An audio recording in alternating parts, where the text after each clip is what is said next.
Tales of Magical Cats from Around the World, written by Layne Nicholls, narrated by Deborah B. Pryor. All you need is love and a cat. Puss in Boots, a French fairy tale. Once upon a time there was a miller who left no more riches to the 3 sons he had than his mill, his donkey, and his cat. The division was soon made. Neither the lawyer nor the attorney was sent for.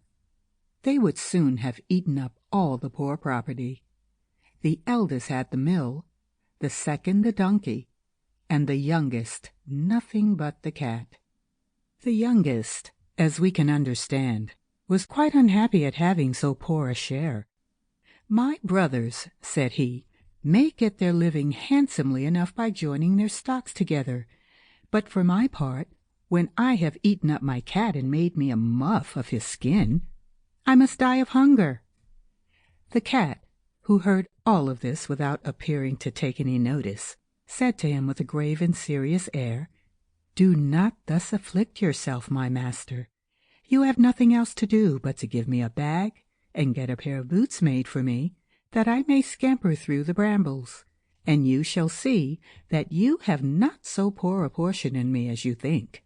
Though the cat's master did not think much of what he said, he had seen him play such cunning tricks to catch rats and mice, hanging himself by the heels or hiding himself in the meal to make believe he was dead, that he did not altogether despair of his helping him in his misery. When the cat had what he asked for, he booted himself very gallantly, and putting his bag about his neck, he held the strings of it in his 2 forepaws, and went into a warren where there was a great number of rabbits. He put bran and sow-thistle into his bag, and stretching out at length, as if he were dead, he waited for some young rabbits not yet acquainted with the deceits of the world to come and rummage his bag for what he had put into it.